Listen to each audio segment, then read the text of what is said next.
کا دنیا میں بجا دے۔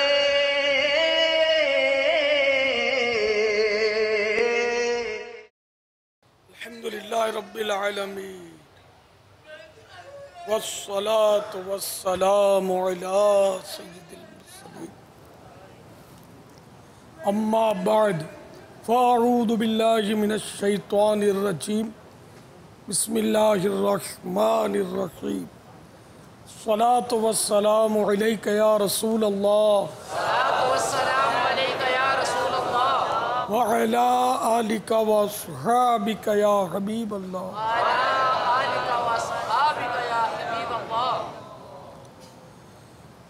الصلاة والسلام علیک یا نبی اللہ وعلی آلک واصحابک یا نور اللہ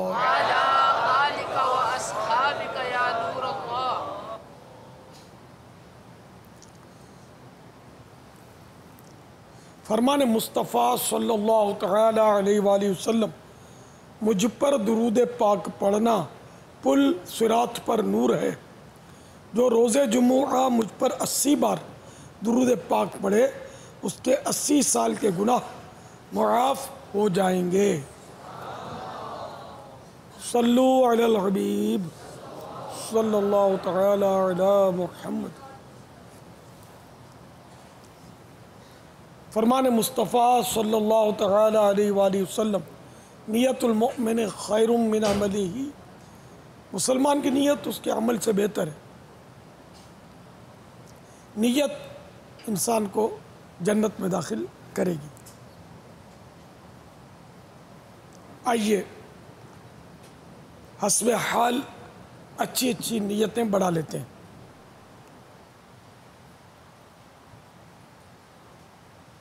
اول تاخیر مدنی مذاکرے میں شریک رہتے ہوئے علم دین حاصل کروں گا، صلو علی الحبیب وغیرہ سن کر ثواب کمانے اور صدا لگانے والے کی دلجوئی کے لیے نمایاں آواز سے جواب دوں گا۔ ضرورت سمٹ سرک کر دوسروں کے لیے جگہ کشادہ کروں گا۔ دھکا وغیرہ لگ گیا صبر کر لوں گا۔ گورنے، جھڑکنے، الجھنے، جھگڑنے سے بچوں گا۔ خاص باتیں لکھ لوں گا حسب موقع عز و جل صلی اللہ تعالی علیہ وآلہ وسلم رضی اللہ تعالی عنہ اور رحمت اللہ تعالی علیہ پڑھوں گا۔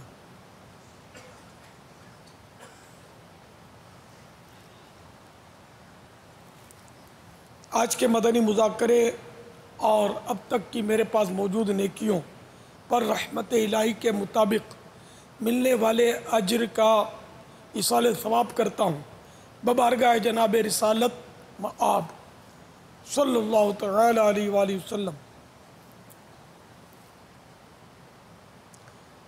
بوسیلہ رحمت للعالمین صلی اللہ تعالی علیہ وآلہ وسلم، جملہ انبیاء و مرسلین، خلفاء راشدین، امہات المؤمنین، تمام صحابہ و تابعین و تبع تابعین، ائمہ مجتہدین، علماء کاملین، مشائخ عاملین، تمام مفسرین، محدثین، جملہ بزرگان دین، کل مؤمنات مومنین، مسلمات و مسلمین، خصوصاً شہداء کربلا، جمیع اہل بیت اطہار، امام اعظم غوث اعظم امام غزالی، اعلیٰ حضرت صدر شریعت قطب مدینہ صدر الافاضل مفتی احمد یار خان، مفتی دعوت اسلامی حاجی فاروق بلبل روضہ رسول حاجی مشتاق، مدنی انعامات کے تاجدار حاجی زمزم رضا، تمام مبلغات مبلغین مرحومین،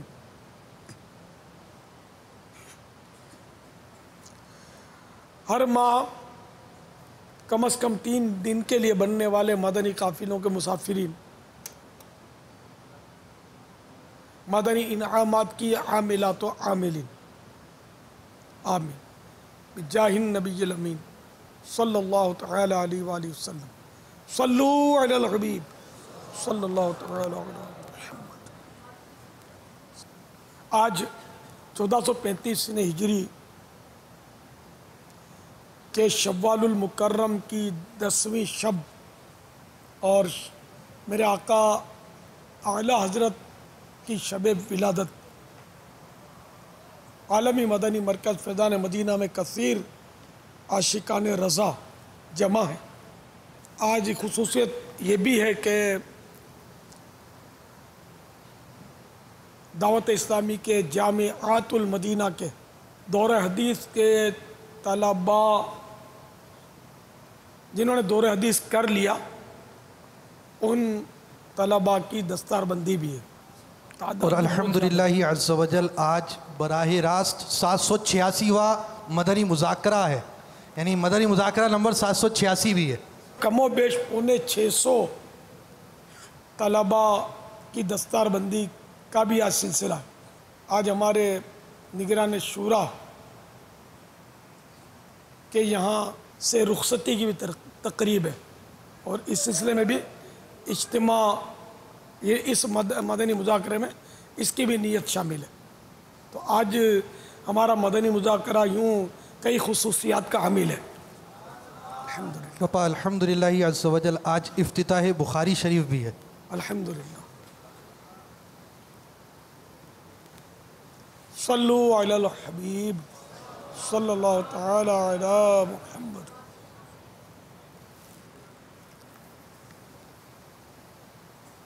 السلام علیکم ورحمۃ اللہ وبرکاتہ۔ وعلیکم السلام ورحمۃ اللہ وبرکاتہ۔ میرا نام شاہزیب اتاری، جامعۃ المدینہ زمزم نگر حیدرآباد۔ بابا جانی کی بارگاہ میں ایک سوال عرض ہے کہ صحابہ کرام علیہم الرضوان اور تابعین اور تبع تابعین رحمہم اللہ کے ادوار میں تعلیم و تعلم کا کیا سلسلہ تھا، اور باقاعدہ سے جامعات و مدارس کی تعمیرات اور طلباء کے قیام و تعام کا سلسلہ کب سے شروع ہوا؟ رہنمائی فرما دیجیے، جزاکم اللہ خیر۔ صحابہ کرام علیہم الرضوان تو براہ راست اوائل میں بارگاہ رسالت میں حاضر ہو کر علم حاصل کرتے تھے، اور سب سے پہلا جامعۃ المدینہ کہہ لیجئے وہ تو صفا شریف ایک چبوترا شریف تھا جو میرے آقا میٹھے میٹھے مصطفیٰ صلی اللہ تعالی علیہ وآلہ وسلم کے محل سرا، اب کوئی لفظ بھی نہیں ہے میں کیا بولوں، تو فی الحال اس کو حجرہ مقصورہ بولتے ہیں۔ اس کے باہر دیکھیے دروازے پر صحابہ کرام علیہم الرضوان حاضر ہوتے تھے، ان کی تعداد بڑھتی گھٹتی رہتی تھی، غالباً زیادہ 700 تک بھی ان کی تعداد پہنچنا ثابت۔ تو یہ وہاں تعلیم حاصل کرتے تھے، پھر بڑھتے بڑھتے آخر صحابہ کرام علیہم الرضوان بھی تشریف بھی لے جاتے تھے، سفر بھی کرتے تھے، اور نئے مسلمان ہونے والوں کو تعلیم دیا کرتے۔ تو مختلف علاقوں سے تعلق رکھنے والے 60 سے 70 صحابہ کرام علیہم الرضوان تو ایسے تھے جو سرکار صلی اللہ تعالی علیہ وآلہ وسلم کے در اقدس پر پڑے رہتے۔ اچھا میں نے 700 بتایا، 700 بھی ہوتی تھی، 60 سے 70 یعنی کہ زیادہ تر۔ تو ان صحابہ کرام علیہم الرضوان کی جو صفا شریف ہے تو اس پر کوئی ایک چبوترا سا تھا، تو وہ اسی کو عربی میں صفا کہتے ہیں۔ تو اس نسبت سے یہ حضرات اصحاب صفا کہلائے۔ آج بھی صفا شریف اپنی بہاریں لٹا رہا ہے۔ مسجد نبوی شریف علی صاحب الصلاۃ والسلام کی حدود میں اب اس کو شامل کر لیا گیا ہے، اور اب اس کا ظاہر اوریجنل وہ انداز نہیں ہے، اب اس میں کچھ نہ کچھ زیب و زینت شامل ہو گئی ہے، لیکن بتاتے ہیں کہ جگہ وہی ہے یہ۔ اسی طرح تابعین و تبع تابعین رحمہم اللہ المبین بھی علم دین کے باقاعدہ حلقے لگایا کرتے اور ان میں احادیث مبارکہ حفظ کی جاتی، اور ان دنوں شوق بہت تھا ہمارے طلباء کا۔ اب کا شوق جو ہے نا، ان کا شوق دوسرے انداز کا ہے، اور ان کا شوق علم دین حاصل کرنے کا شوق تھا۔ تو حالت یہ تھی کہ اگر پتہ چلتا کہ فلاں بزرگ کے پاس ایک حدیث شریف موجود ہے تو چاہے کتنا ہی دور کیوں نہ سفر کرنا پڑے ان کے پاس پہنچتے اور حدیث سنتے۔ احادیث مبارکہ لکھنے کا سلسلہ ہوتا، تو اس طرح مطلب ان حضرات کا تو بہت مطلب اس کی روایات حکایات آپ حضرات پڑھتے رہتے ہوں گے کہ یہ حضرات اس طرح مطلب مشکل انداز تھا اس وقت، تو بہت مشکل تھا لیکن جذبہ بہت تھا۔ اب بہت آسان ہے لیکن جذبہ نہیں۔ اب تو درست نیتیں بھی شاید نہیں ہو پاتی علم دین حاصل کرنے کے لیے، اور بس وہ سند حاصل کرنی ہوتی ہے خدا جانے کیوں، کہیں اچھی نوکری لینے کے لیے، کسی مدرسے میں مدرس بننے کے لیے، یا اب جو بھی نیتیں ہوں، اللہ کی رضا کے لیے خدا جانے کون پڑھتا ہو اس دور میں اور کون پڑھاتا ہو۔ تو ایسوں کی تعداد شاید تھوڑی ہو، ورنہ اب تو سارا انداز جو ہے نا حب جا والا، وہ دنیا داری والا، بہت دنیا داری والا انداز ہے۔ امتحان پاس کرنے کے لیے پڑھنا ہوتا ہے کہ امتحان میں اچھے نمبر مل جائیں، ممتاز ہو جائیں، اور اس کے لیے نقلیں بھی شاید کی جاتی ہوں گی، بہت کچھ کیا جاتا ہوگا اللہ کی رضا کے لیے نہیں۔ اللہ تعالیٰ اپنی رضا نصیب کرے، لیکن ہر فرد ایسا نہیں ہوتا، ایسے خوش نصیب طلبہ بھی ہوتے ہوں گے جو محض رضا الہی کے لیے علم دین کی خاطر علم دین پڑھتے ہوں گے، امتحان میں نمبروں کے لیے نہیں، علم حاصل کرنے کے لیے، اس کے فضائل کے پیش نظر اس کو حاصل کرتے ہوں گے۔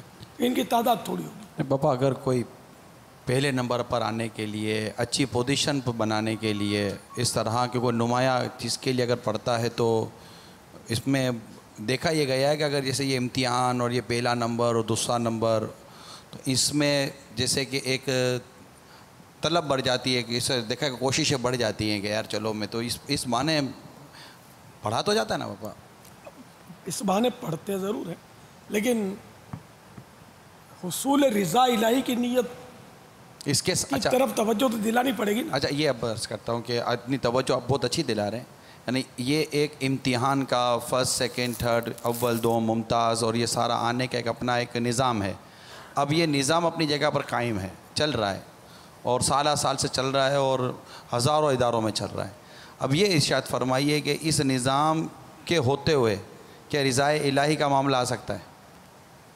اگر ہم یہ چاہیں کہ اس نظام میں رہتے ہوئے بھی رضا الہی ہم پائیں، کہ میں امتحان بھی دوں، اچھی پوزیشن آنے کی کوشش بھی ہو، اور میں رضا الہی والا بھی عمل کرنے میں کامیاب ہو جاؤں، کہ میری کوششیں ضائع تو نہ ہو، کوئی سا راستہ بتائے نا۔ یعنی کہ ممتاز آؤں، فرسٹ آ جاؤں، سب کو پیچھے رکھ دوں، اس مشکل میں سوال۔ کیا کیا اچھی نیتیں کی جا سکتی ہیں؟ اب میں تو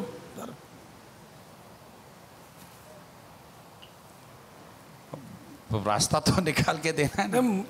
فرسٹ آنا منع نہیں، نہیں میں نہ منع نہ، آپ نے کون سا مطلب وہ جواز عدم جواز پر تو گفتگو ہی نہیں ہو رہی۔ اصل اب مدارس میں ماحول نہیں ہے۔ پہلے اساتذہ انہوں نے پڑھا، رو رو کے پڑھانے والے خوف خدا میں بیچارے ہندے ہو جاتے تھے۔ پہلے کے جو بیچارہ لفظ نہیں بولنا چاہیے نا، کہ پہلے کے اساتذہ، پہلے کے علماء، ان کے اخلاص، ان کا خوف خدا، ان کی للہیت، اور اب جو پڑھانے والے ہیں ان کا انداز بہت فرق ہے۔ پہلے کے دور میں اب بہت گزارے والا دور ہے، آئندہ دور خدا جانے کیسا ہوگا، ہے نا، بہت گزارے والا دور ہے۔ تو اس صورت میں اب یہ طلبہ جس طرح پڑھتے ہیں، ان کا اندرونی ماحول ہوتا ہے، جس طرح کا ان طلبہ کا فی زمانہ، میں عموم پر بات کرتا ہوں، ہر ایک کو نہیں کہا، میں جنرل بات کرتا ہوں، اور مجھ سے زیادہ آپ کو یہ معاملات پتہ ہوتے ہیں جو میں کہنا چاہتا ہوں۔ کہ جو ان کا تقوی، جو ان کی پرہیزگاری ہوتی ہے، یہ خود طلبہ جانتے ہوتے ہیں کہ ہماری پرہیزگاری کتنی ہے، کیا ہماری نمازوں کا حال کیسا ہے، ہماری جماعتوں جو نماز پڑھتا ہے اس کی جماعتوں کا جذبہ اس میں کتنا ہے، اس کو پتہ ہوتا ہے ان کو طلبہ کتنی نمازیں قضا کرتے ہیں، کتنی ادا کرتے ہیں، یہ بھی ان کو پتہ ہوتا ہے. تو ہے میں نے بہت بری حالت ہے. وہ امام شافعی تھے کہ جو مطلب ہے کہ طلبہ کے لیے باہر لوٹا رکھ دیا کرتے تھے تہجد کے لیے، اور وہ ایک بار لوٹا نہیں اٹھا تو طالب علم کو فارغ کر دیا کہ بھائی مجھے ایسا نہیں چاہیے تہجد نہ پڑھتا ہوں، اور نہیں پڑھاؤں گا. اب ہے کوئی استاد ایسا جو تہجد گزار ہو؟ شاگرد تو بات پڑھے گا نا. یہ جنرل بات کرتا ہوں، یقیناً ہوں گے، لیکن میں جنرل بات کرتا ہوں کہ کتنے استاد ہیں جو اب تہجد پڑھتے ہوں گے، یا جماعت کی خود پابندی کرتے ہوئے طلبہ کو مرغا بناتے ہوں گے جماعت ترک کرنے پر. ایسے کتنے استاد ہیں جو پوچھتے ہوں کہ نمازوں کی کیا حالت ہے تمہاری؟ ہاں اچھا، اب کون پوچھتا ہے؟ تنخواہ ملتی ہے، اتنا ہے سلیبس جو بھی دیا اور پڑھانا ہے، چھٹی. اس کے علاوہ ٹائم، گھڑی دیکھی یہ بھاگے، میرا ٹائم پورا ہو گیا، نہیں ابھی نہیں، میرا ٹائم پورا ہو گیا، میں چلا. میں انہیں عموماً بات کرتا ہوں کہ ماحول اب اس طرح کا، تو اب کیا مطلب علم کی روحانیت ملے گی، کیا مطلب یہ علم کے دریا بہائیں گے. اب یہ دریا بھی علم کے بہاتے ہیں تو وہ بعض اوقات دھول کے طوفان ہوتے ہیں، یہ سمجھتا ہوں علم کے دریا بہا رہے ہیں. ہاں ہوتے ہیں دھول کے طوفان. تو اب مطلب اب نہ اسے پڑھانے والے مل رہے ہیں، نہ پڑھنے والے مل رہے ہیں، گزارا ہے، کام چل رہا ہے. اللہ کرے کہ یہ بھی چلتا رہے. اور صحیح بولتا ہوں کہ جامعۃ المدینہ کا ماحول تو بہت ہی اچھا ہے. اگر اس دور کے دیگر مدارس کا تقابلی جائزہ لینا تو بہت اچھا ہے. ایک مشہور مفتی صاحب ہیں، شیخ الحدیث ہیں، اپنے مدرسے کے بارے میں آج سے نہیں، مجھے برسوں پہلے کہا تھا کہ ہم ان طلبہ کو پڑھا تو لیتے ہیں، یہ سب کچھ کر لیتے ہیں، مگر ان کو ہم یہ کہ یہ بندہ کیسے بنائیں، نیک کیسے بنائیں، اس کو صحیح کیسے کریں. آپ مجھے بتائیں کہ ہم ان کو کیا کریں کہ یہ مطلب ہاتھ آتے ہی نہیں، طلبہ قابو آتے ہی نہیں. تو وہی کہ جب تک استاد میں خود تقویٰ نہیں ہوگا، وہ ان میں ودیعت کیسے کرے گا، وہ سرایت کیسے کرے گا طلبہ میں. یہ الگ بات ہے کہ ہر ایک اپنے اپنے ظرف کے مطابق لیتا ہے. بعض اوقات استاد بہت متقی ہوتا ہے لیکن اس کو ملتے نالائق ہیں، قبول ہی نہیں کرتے. لیکن جنرل بات کرتا ہوں کہ مطلب اب وہ تقویٰ، وہ پرہیزگاری، وہ خوف خدا اب نایاب سا ہو گیا. نایاب سا یعنی کم یاب ہو گیا. اس لیے مطلب یہ پہلے نمبر کے لیے یہ بتائیں گے کیا نیت کرتے ہیں، یہ دستار بندی کے لیے کیا نیت کر کے آئیں اتنی دور دور سے. ویسے اگر بولو کہ آؤ تمہارا 3 روزہ تربیتی اجتماع ہے، اپنے پلے سے آنا پڑے گا، کون آئے گا؟ جنرل بات دو 3 ہاتھ اٹھے. اور ویسے دستار بندی کے لیے کوئی دعوت اسلامی نے پیسے نہیں دیا، کہ کوئی ترکیب نہیں، کیسے اڑتے ہوئے پہنچ گئے. وائے کیوں؟ پھر فلاں ہی میرا امامہ باندھے، وائے کیا نیت ہے؟ فلاں کیوں باندھے، فلاں کیوں نہ باندھے؟ جس نے سارا سال حدیث پڑھائی وہ نہ باندھے، فلاں باندھے. اس لیے کہ مجھے جس نے سارا سال حدیث پڑھائی ہے اس کو جانتا نہیں ہے، میں اس کی شخصیت نہیں ہے. اور جو شخصیت ہے نا، اگرچہ اس کے پاس علم نہیں ہے لیکن وہ شخصیت ہے، وہ میرا امامہ باندھے. اسکرین پہ دیکھیں سب، SMS کی ترکیبیں نہیں ہوتی. اب میری باری آنے والی ہے، یہاں نہیں ہو سکتی، میلاد حال ہے. ویسے انہیں گھر والوں کو سب پتہ ہوگا، سب کو پیغامات گئے ہوں گے، ماں بدولت کی دستار بندی ہے. آج چینل سے ہٹنا مت. اور ویسے تو مجھے یہ دیں گے نہیں، وہ موبائل پر بنا لینا مووی اسکرین سے.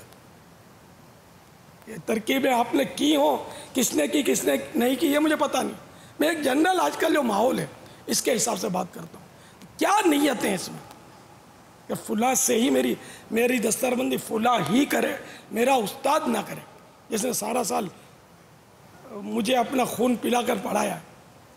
شخصیت نہیں ہے نا اس کی، نام نہیں ہے اس کا. اگرچہ وہ شخصیت ہے لیکن نام نہیں ہے اس کا، نامور شخصیت ہو. لوگ آٹوگراف لیتے ہیں، کیا نیت کرتے ہوں؟ شخصیت. 4 آدمی کو دکھائیں تو جب تک جییں بات کریں گے میری دستار بندی فلاں نے کی ہے. کیا سمجھتے ہو؟ جانتے ہو میری دستار بندی فلاں نے کی ہے. تو اب یہ کہ کیا نیتیں ہیں یہ تو آپ نے کیا ذہن بنایا آپ جانتے ہوں گے.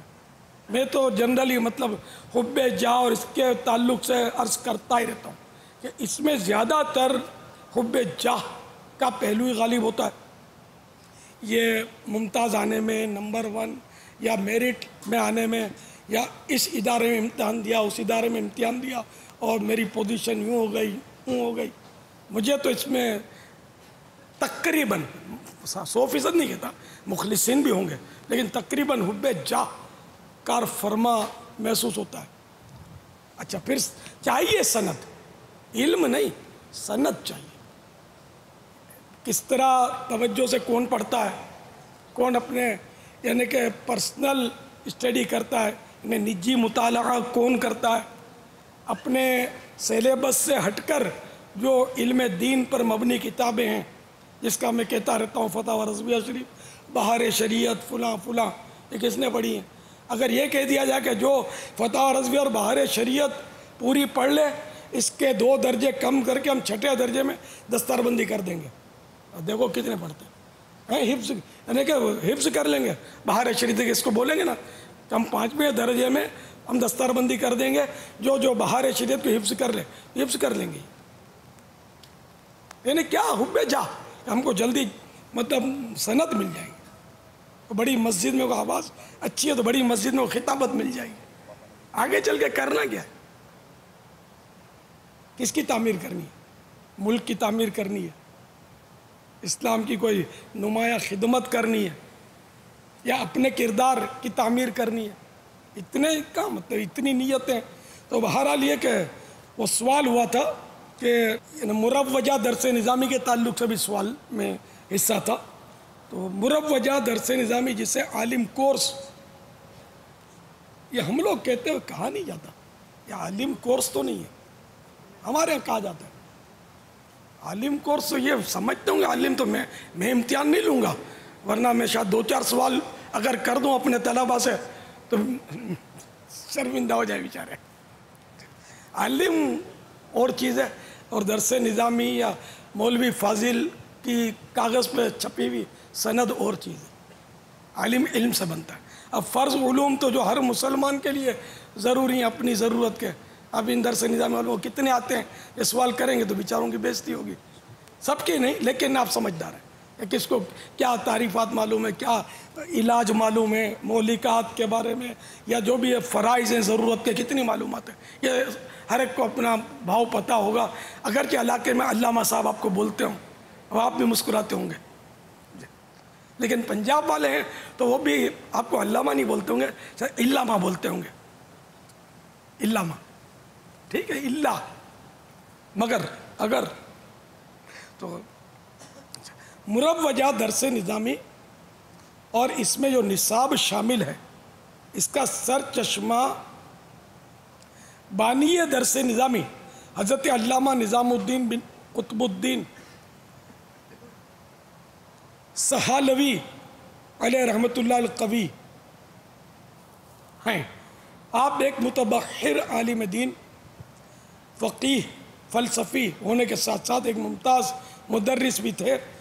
آپ 1088 ہجری بمطابق 1677 عیسوی میں بھارت کے شہر اتر پردیش کے قصبہ سہالی میں پیدا ہوئے.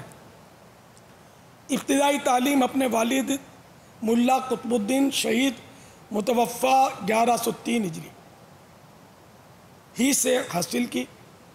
اس خاندان کی علمی خدمات کا پاس رکھتے ہوئے اورنگزیب عالمگیر نے انہیں 1105 ہجری میں لکھنؤ کی مشہور کوٹھی فرنگی محل عطا کر دیا تھا، جہاں درس و تدریس کا سلسلہ شروع ہوا. باقاعدہ طلباء کے طعام و قیام کی سہولیات موجود تھیں، اور یہی درسگاہ آج تک علم و فن کا معدن ہے۔ آپ نے 1136 میں شاہ عبدالرزاق ہانسوی علیہ رحمۃ اللہ القوی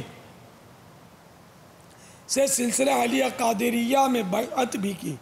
انہوں نے مختلف فنون کی جامع بہترین عربی کتابوں کو باہم مربوط کر کے باقاعدہ درجہ اولیٰ سے لے کر دور حدیث تک ایک نصاب تشکیل دیا، جو آج انہی کی نسبت سے درس نظامی کہلاتا ہے، اور آج بھی وہ نصاب تھوڑی بہت تبدیلیوں کے ساتھ مختلف مدارس میں شامل نصاب ہے۔ واللہ تعالی اعلم ورسولہ اعلم، عز و جل و صلی اللہ تعالی علیہ وآلہ وسلم۔ صلو علی الحبیب صلی اللہ تعالی علی محمد۔ باپا الحمدللہ آج یہاں عالمی مدنی مرکز فیضان مدینہ میں ملک بھر سے کثیر تعداد میں فارغ التحصیل جو ہے وہ جمع ہوئے ہیں۔ ایک اسلام بھائی آپ کی بارگاہ میں سوال عرض ہے۔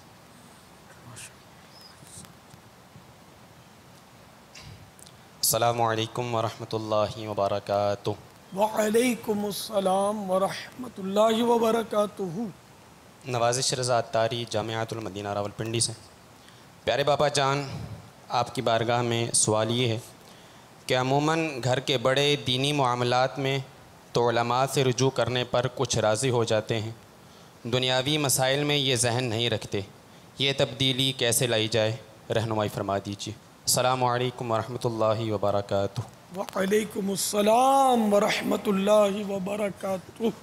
سوال دینی معاملات میں رجوع کرتے ہیں اور دنیاوی معاملات میں رجوع نہیں کرتے، اس کا مطلب یہ ہے سمجھوں میں کہ جیسے کہ دینی معاملہ کے نماز کا مسئلہ پوچھنا ہے تو علماء سے رجوع کرتے ہیں، اور طلاق کا معاملہ ہوتا ہے تو خود مل بیٹھ کر فیصلہ کر لیتے ہیں۔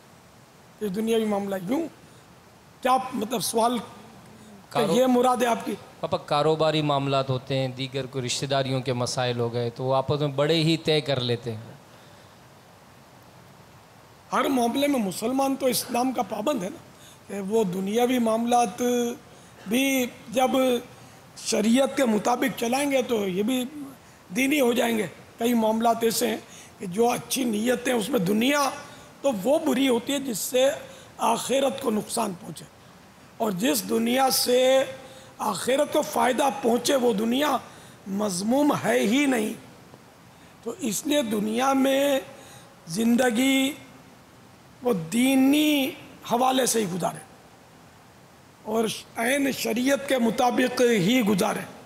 اب رشتہ داری کے معاملات، تو رشتہ داری کے معاملات بھی تو ہمیں اسلام سکھائے گا نا کہ رشتہ دار بولتے کس کو ہیں، یہ بھی ہمیں علماء ہی بتائیں گے کہ بھئی رشتہ دار کون، ہم جس کو بولے کیا وہ رشتہ دار۔ جیسے آج کل تو منہ بولا بیٹا بنا لیتی ہے کوئی عورت، تو کوئی منہ بیٹا بھائی کسی کو بنا لیتی ہے، تو یہ پھر ان کے آپس میں بے پردگیاں ہوتی ہیں۔ تو کیا یہ دنیاوی معاملات، یہ تو دین کا تو خون ہوا نا، اس میں آخرت کو تو نقصان ہی پہنچا۔ تو رشتہ دار کس کو بولتے ہیں ہے نا، یہ بھی ایک مسئلہ ہے۔ اب اس میں رشتہ دار میں تو ایسے کہ نسبی رشتہ دار، جیسے کہ وہ ذو الارحام خونی رشتہ جس سے ہو، یہ بھی رشتہ دار۔ اور بہار شریعت میں لکھا ہے کہ بعضوں کے نزدیک، اور غالباً اسی پر انہوں نے بھی وہ اسی کو ترجیح دی ہے کہ دور کا رشتہ دار جو ہو وہ بھی رشتہ دار ہے اور اس کے ساتھ بھی صلہ رحمی کیا جائے، لیکن منہ سے بولنے سے کوئی رشتہ دار نہیں ہوتا۔ منہ سے بول دیا رشتہ دار، وہ رشتہ دار نہیں ہے، بھائی بنا لیا ٹھیک ہے، تو وہ تو قرآن نے پہلے ہی بنا دیا ہے، انما المؤمنون اخوۃ، مسلمان بھائی بھائی ہیں۔ بولنے سے تو کچھ وہ نہیں ہوگا، تو پردہ بھی رہے گا، سب کچھ ہوگا۔ تو سارا معاملہ جو ہے نا مسلمان کا وہ آزاد نہیں ہے، بلکہ وہ دین کے پابند ہے، اور علماء کے ساتھ ہی چلنا ہوگا، ان سے پوچھ کر ہی کرنا ہوگا، ورنہ یہ سود ہے۔ سود تو ہے خالص دنیاوی معاملہ،